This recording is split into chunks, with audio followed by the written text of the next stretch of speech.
I will start by prepping my skin with a face oil instead of a moisturizer, pressing it into the skin. As someone with oily and combination skin, I decided for more of a luminous foundation, enriched with skincare benefits.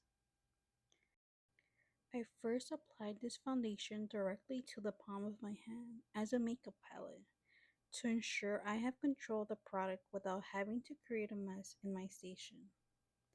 If I was using this foundation on a client, I would apply this product in a small metal round bowl. I am first targeting the areas of my face where I have visible redness or discoloration. These areas are my cheeks, around my nose and mouth, and above the brows. I added a drop or two of the face oil onto the back of my hand, mixing it with the cream bronzer. This will adjust the texture of the product and allow me to have more time to blend without having to worry about the cream bronzer drying down. I am using bronzer to add warmth into my face, on the areas where the sun would add a bronze glow. This will help deepen your natural color in your jawline, forehead, cheeks, and on the sides of the nose.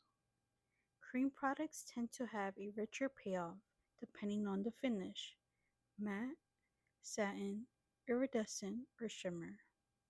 This is why I use the face oil to thin and stretch the product to allow more flexibility.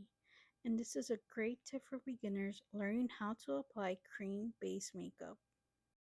For cream based products, I like to keep a few brushes in front of me to help with the application. The brush that I'm using is the Makeup Forever 140. This brush has been in my makeup kit for the last 8 years. As it's made with a wooden handle, it has a few more years before fully retiring. Another brush that I like to use for cream products is the Makeup Forever 104 or 122. I am also going back to my foundation brush, the P320 Dual Fusion Foundation Brush from Cosette Beauty. I had the pleasure of meeting the Rocky Cosette, makeup artist and photographer, founder of Cosette Beauty. Rocky is one of the most kind and warm creative artists I have met during my time as an assistant instructor at Makeup Forever Academy in New York City. What I love about Cosette Beauty are their brushes are made from vegan and synthetic material. There are so many amazing brushes to choose from, and you will definitely be ordering multiples for yourself or for your kit if you're a makeup artist. I am applying the cream bronzer mixture using the Makeup Forever 220 brush. This small detail brush is perfect for precise placement using the guide of the bridge of my nose. I am bringing this down to the sides and stopping at the nasal tip. In order to find the right concealer, I recommend targeting the areas that need to be corrected, or in this case, color corrected. By studying color theory as a makeup artist, you will be able to create and adjust any skin color to your desired undertone. For concealer, I like to use a color that has a pink or peach undertone. This peachy pink color will help correct the blue purple tones from my dark circles. I also like to use a second concealer to help provide additional coverage in the areas where the foundation wasn't able to even out. The concealer I'm using has more of a medium to full coverage.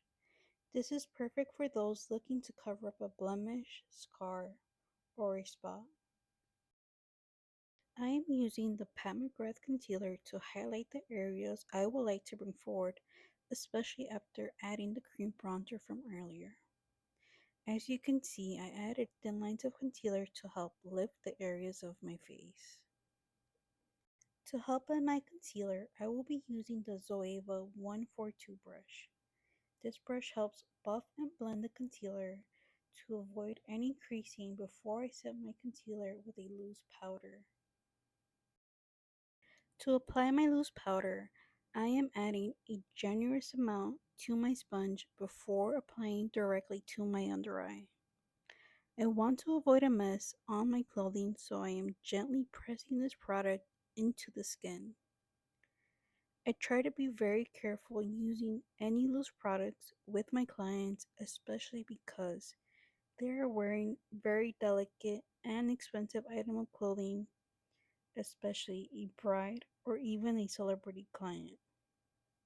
To avoid this, I recommend all my clients to wear a robe or a button down shirt during the makeup application. Powders are usually easier to clean, but I remember when I started off as a makeup artist many years ago, I accidentally got foundation on a client's really expensive designer shoes.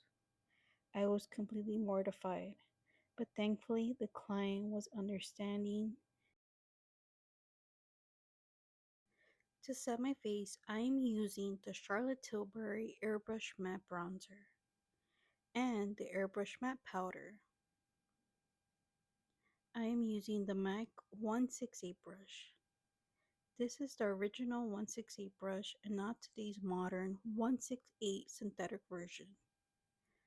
Back in 2017 or 2018, I believe all of the MAC counters were selling all of their makeup brushes at 50% off, as they were getting rid of all of the leftover inventory as they were soon releasing the new versions of their makeup brushes, but made from synthetic hair material. I know many makeup artists will prefer the natural hair brushes, but as it's made with animal hair, they tend to be more delicate when it comes to cleaning and washing these makeup brushes. Natural hair brushes are prone to shedding and prone to client allergies, which is one of the most important questions to ask a client before they sit in their chair. Is there any allergies that I should be aware of before we start? These allergies include animal, dairy, nut, and even plant based, as many of these ingredients are found in today's makeup and skincare. I prefer to leave brows after foundation or depending on the look and makeup products I am using. The Makeup by Mario brow gel tends to leave a leftover residue if used incorrectly. I apply a small amount of product and brush it up to help lift the hairs. This helps create a guide when it comes to filling them in with a brow pencil or brow powder. I like to create hair strokes with a thin brow pencil like the Anastasia Beverly Hills Brow Wiz. I am using the shade taupe, which has been my go-to shade for the last 10 years. I have used the shade taupe from when my hair was a soft black to even a platinum blonde. For brow powder, I am using the color soft brown and I am using the lightest shade of the duo. I prefer my brows to be a little bit lighter than my natural hair color, so it helps complement my current hair color. Moving on to the eyes, I am using an eye pencil to draw or map out the guide of where I want to add definition. This guide doesn't have to be perfect as we're going to go back to blend this.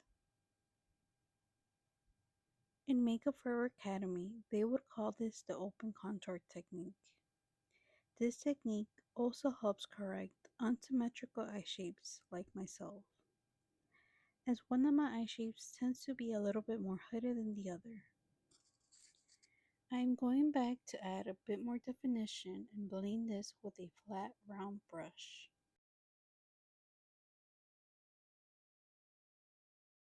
I am going back with the Pat McGrath concealer to clean up and create a blank canvas for my eyeshadow.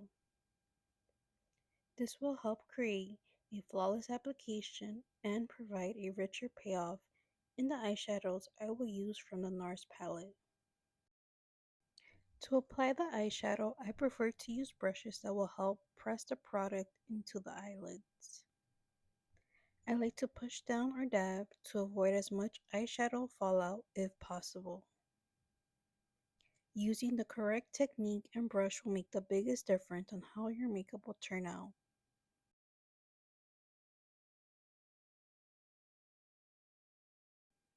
I decided to add a soft dark brown wing liner. I used the pencil to add more depth and added the NARS bronze eyeshadow to blend and smoke out the liner. By adding a pencil underneath, this helps ensure that your makeup will last longer. I am using a small detail brush from Cosette Beauty, the S185. This brush is perfect for those with small eyes or for looks that need to be blended deep into the eye socket.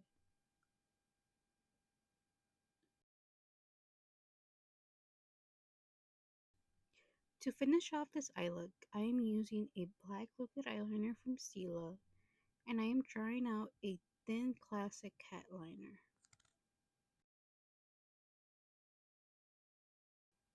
I completed this look using M Cosmetics lip products to create a nude glossy lip. I am using Raquel Beauty lashes in Soluna. You can use my code Veronica to get 10% off. Until next time, thank you guys for watching. Don't forget to hit that subscribe button.